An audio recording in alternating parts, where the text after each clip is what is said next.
Hey folks, it's Ben with the Sawtooth Avalanche Center here. You and I are out here today in the 4th of July creek drainage in the White Cloud Mountains. This is in the Galena Summit and Eastern Mountain Zones. It's the northern of a chain of about 3 mountain ranges. The White Clouds up north, Boulders in the middle, and the Pioneers down south. We're on a northeast facing slope at 8,500 feet, and that's middle elevation in this terrain. Hanging out on this nice low angle burn here. Looking behind me over here, you can see some steeper upper elevation terrain with some really obvious signs of both wind scouring and wind loading. Yuck. Here in this terrain, we're in pretty wind sheltered terrain, and it gives us a good sense for what the snowpack's like and how it's behaving here. There's about 5 feet of snow on the ground, and 4 of those feet are the snow that fell since early December, and at the base of the snowpack, we've got this week's snow that fell in October. I've performed about a half dozen snowpack tests here, and I've received unstable results in every single one of them.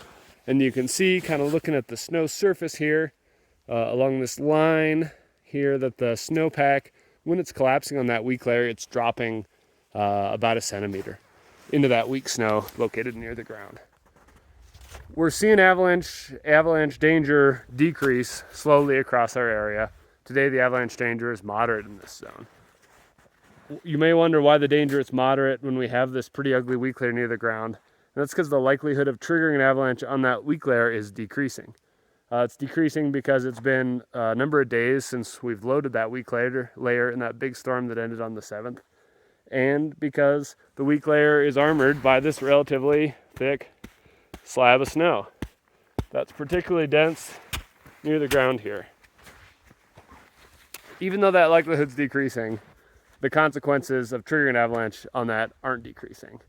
This kind of a snowpack is keeping me out of basically all alpine terrain and most middle elevation terrain where this problem exists. That October snow doesn't exist on sunny slopes, but we do have other snowpack issues higher in the snowpack. Those facets and crests we've been talking about recently since that storm. Main point here is that we've got a pretty complex snowpack. In this zone in particular, in this upper elevation terrain, like we can see behind me here, where we have wind scouring and wind loading, and we have a little better access to that weak layer. It's still pretty frightening, and most professionals in the area just really aren't willing to play in avalanche terrain that looks like this. Hope that helps you think about what you might do in the next couple of days and what the snowpack's doing out there. And stay tuned for more updates. Check the forecast before you head out in the morning, and let us know what you're seeing out there. Thanks so much. All right, so I'm about 1,000 feet higher than where I dug that snow pit. I've entered upper elevation terrain. I'm at 9,500 feet here. In this terrain, the wind plays a dominant role in the snowpack, and this is the type of terrain where you're most likely to trigger an avalanche right now. If you look at this slope behind me here, you can see cornices all along the ridgeline, and if you look closely, you can see a sizable pocket here that broke down on that weak snow near the ground based on the depth of the crown. It looks like it's only about 100 feet wide, It broke about 4 feet deep on that weak snow and ran down the slope a ways. As we pan around, you can continue to see the steep, rocky, alpine terrain that's very, very heavily winded. You get lots of scouring and loading, like you can see on the peak across the way there.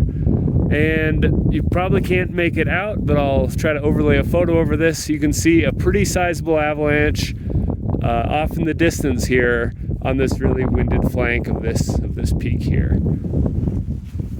This is the type of the terrain that we're describing in the forecast where you're most likely to trigger an avalanche right now. The avalanche danger is moderate right now. Moderate doesn't mean low. Moderate doesn't mean that it's safe out here in the mountains. If you head up into the mountains, especially into this steep alpine rocky terrain where the slab over that weak layer is variably thick, where there are big stiffer wind slabs on top of it, you have characteristics like that, triggering an avalanche is possible, and any avalanche you trigger is likely to be pretty sizable.